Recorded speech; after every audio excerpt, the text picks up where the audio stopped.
प्यारे बच्चों, आप सभी का कक्षा 10 में स्वागत है।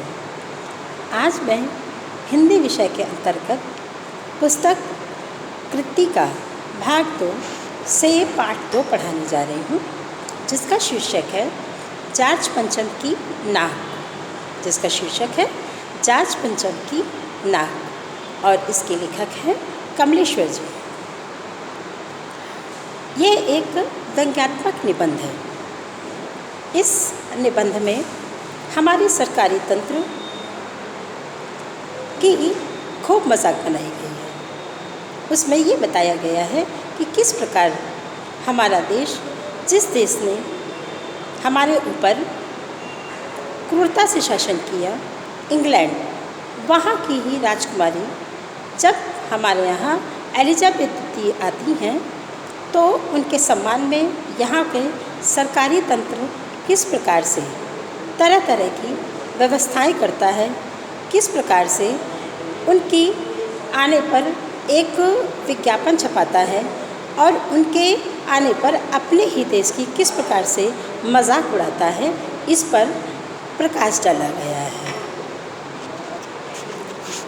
पाठ की शुरुआत होती है इस खबर से कि एलिजाबेथ द्वितीय हमारे देश पधार रही है, जिसे सुनकर सरकारी महकमे में एकदम खलबली मच जाती है और सारा तंत्र उनके आगमन और उनके सम्मान में जुट जाता है।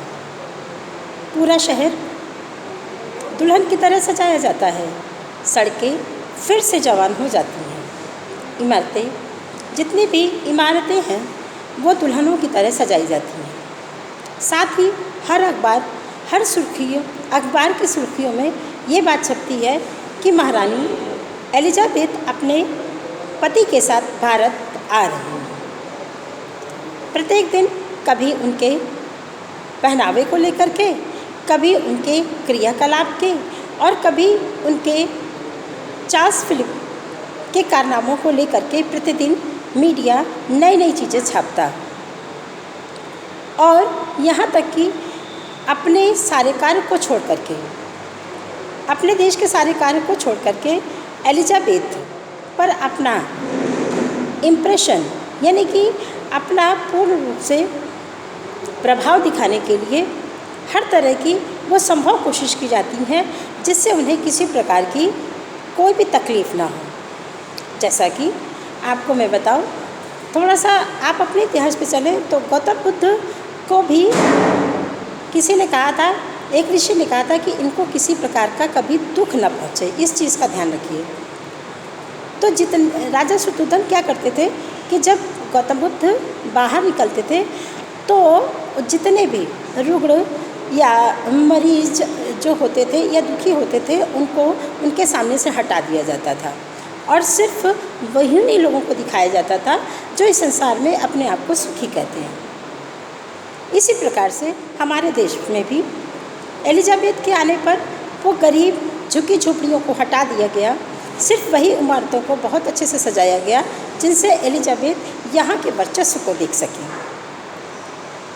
और साथ ही उनके सम्मान में जुटे हुए पदाधिकारियों से लेकर के सभी छोटे महकमों के लोग उनके सम्मान के लिए, उनके आगमन के लिए पूरी तरह से तत्पर हो उठते हैं।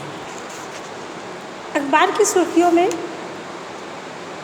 एलिजाबेथ के दर्जी से लेकर के कि वो किस प्रकार उनकी वेशभूषा तैयार कर रहा है, वो किस रंग का है, उसमें कितना खर्च आ रहा है, कितने दिनों में बनेगा इत्यादि, उनके बावर्ची, उनके कुत्ते, उनके जन्मपत्री, उनके हस्बैंड की और यानी उनके पति के किए हुए कारनामों की नई नई चीज़ें मीडिया में छपने लगती हैं।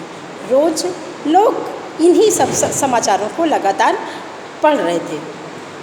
जिस प्रकार से अभी डोनाल्ड ट्रंप हमारे यहाँ आए और उनके आगमन पर हमारे देश का एक राज्य गुजरात बहुत अच्छे से सजाया गया, बिल्कुल उसी तरह से ये हुआ और बिल्कुल ही हमारे देश की कायाकल्प पलट दी गई।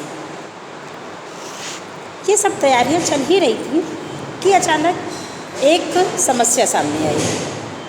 वो समस्या थी जो इंडिया गेट के सामने जार्ज पंचम की मूर्ति लगी हुई थी, उससे नाक गायब हो चुकी थी अब सरकारी महकमे में ये हड़कंप मच गया कि अगर एलिजाबेथ आई और जॉर्ज पंचम की नाक ना दिखी तो वो बहुत नाराज़ होगी और हमारे देश का अपमान भी इसमें हो सकता है।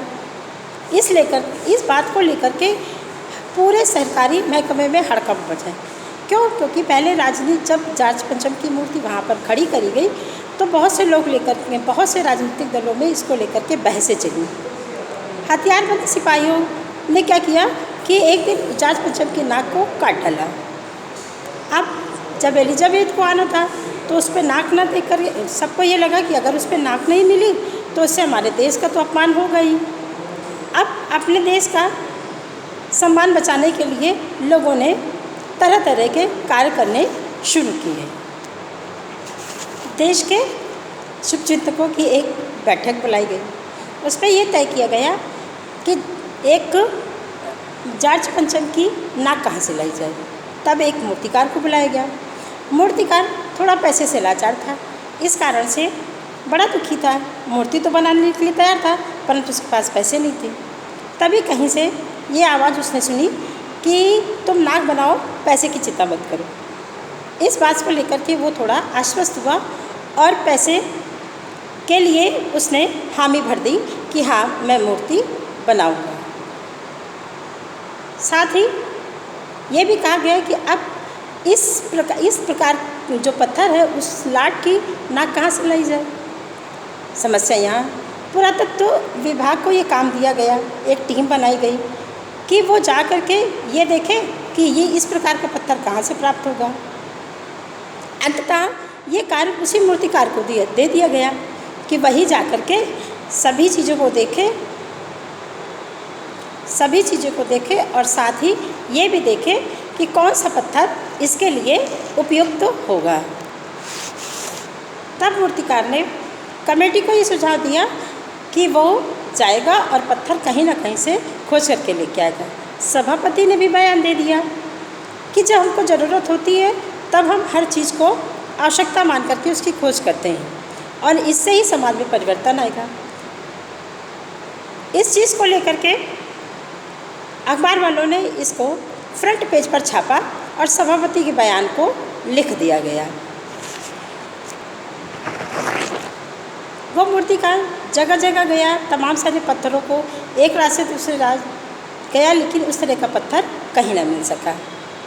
तब सभापति ने कहा लानत है, हम लोग विदेशी हर चीज़ इस्तेमाल कर चुके हैं तो हमें पत्थर भी विदेशी इस्तेमाल करना चाहिए। और अपने देश के ऊपर उसने उंगली उठा दी।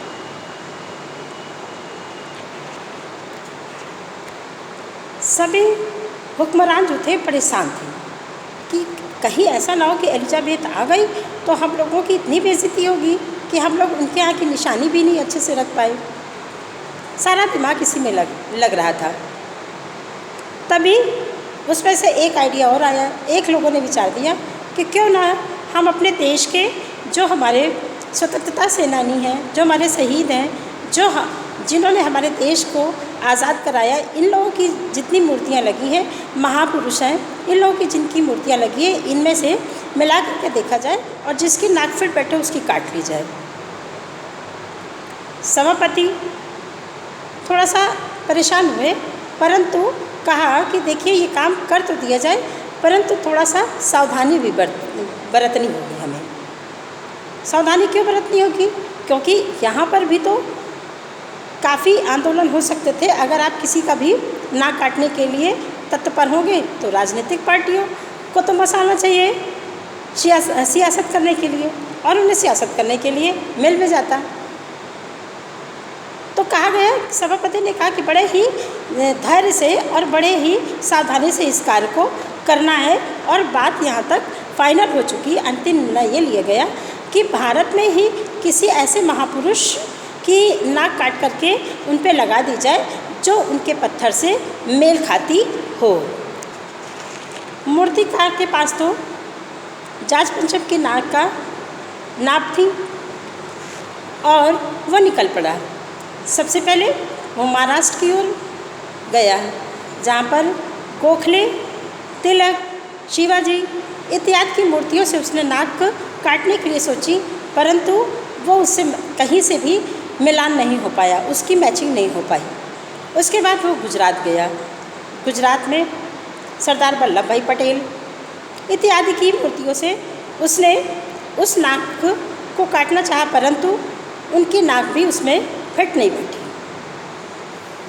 तत्पश्चात बंगाल की ओर गया, जहाँ पर सुरेंद्रनाथ बनर्जी, सुभाष चंद्र बोस इत्यादि की मूर्तियों से उसने नाक काटने की कोशिश की, परंतु इस बार भी वो असफल रहा। इसके बाद वो उत्तर प्रदेश, हिमाचल प्रदेश, मद्रास इत्यादि सभी जगह गया, परंतु हर जगह जहाँ भी वो जाता, जाट पंचम की नाक हमेशा उन नाकों के आगे छोटी ही मिलती। थक हार करके वो वापस आकर के उसने सभापति से कहा कि मैं पूरे देश घुमाया, परंतु जाट पंचम से सबकी नाकें यहाँ पर बड़ी ही मिली। क्या करें, अपने देश में इतनी छोटी नाक मुझे कहीं से प्राप्त नहीं हो पाई। तब मूर्तिकार ने उन्हें एक और सुझाव दिया कि बिहार के सचिवालय के सामने 1942 में शहीद हुए बच्चों की मूर्तियाँ लगी हैं, कहिए तो उसको भी देख लिया जाए। सभापति ने तुरंत हाँ भर दिया कि देख लीजिए, हो सकता है उसमें से नाक मिल जाए। परंतु इस बार भी उन बच्चों की नाक से भी जाट पंचम की नाक बहुत छोटी निकली। इन बच्चों की नाक उनसे कहीं ज़्यादा लंबी निकली। महारानी एलिजाबेथ की आने की तैयारियां पूरी हो चुकी थी। जाट पंचम की नाक न होने के कारण वो मूर्ति अधूरी सी लग रही थी। मूर्ति को खूब नहलाया धुलाया गया, उसे साफ सुथरा किया गया, परंतु नहीं थी तो सिर्फ राख। इस बार उसने फिर सुझाव दिया, क्यों ना हो 40 करोड़ जनता में से किसी की एक जिंदा नाक काट करके लगा दिया जाए। ये सुनकर के सभी हुकामों अचकचे से रह गए, सन्नाटा छा गया कि क्या ऐसा, लेकिन कोई कुछ कह नहीं पाया। तब मूर्तिकार ने कहा कि मूर्ति में नाक लगा, किस प्रकार की नाक लगेगी उसका चयन मैं करूँगा, आपको सिर्फ इजाज़त देना है। अभी महफिल में सन्नाटा पसरा था, परंतु इजाज़त दे दी गई कि ऐसा ही कर लिया जाए। दूसरे दिन अखबारों में छापा गया कि जाट पंचम के नाक का मसला हल हो गया है। आसपास के जो मूर्ति के आसपास तालाब थे उसको साफ़ किया गया, वहाँ पर मूर्ति को भी खूब बढ़िया साफ़ किया गया और इस प्रकार से किया गया कि नाक उससे मिलती जुलती रहे, ये न लगे कि वो अभी कोई किसी की ताज़ी नाक यहाँ पर काट करके लगाई गई। महारानी को किसी प्रकार का शक ना हो पाए कि ये किसी जिंदा व्यक्ति की नाक लगाई गई है। सबको ये लगे कि नहीं, नाक जो थी वो पुरानी थी। दूसरे दिन सिर्फ अखबार में सिर्फ यही छपा कि जाट पंचम की लाट पर मूर्ति पर जिंदा नाक लगाई गई, लेकिन किसी भी सभा के उद्घाटन या किसी सभा होने की कोई भी समाचार अखबारों पर नहीं रहे। सारे अखबार जो थे वो सन्नाटे थे। नाक तो सिर्फ एक चाहिए थी जो जाट पंचम की बुत पर सही बैठे। तो हम यहाँ देखते हैं कि ये पाठ हमारे सरकारी तंत्र किस प्रकार से हमारे देश से ब्रिटिश के शासक चले गए, शासन करने वाले चले गए, लेकिन जैसा कि उनका लक्ष्य था कि हमारे ब्लड में वो गुलामी भर करके जाएंगे, वो अपने इस कार्य को करने में सफल हुए। हमें ये चाहिए कि हम अपनी भारतीयता को न खोएं। हम किसी दूसरे को ऊपर उठाने के लिए अपने देश का तो कम से कम अपमान न करें। धन्यवाद।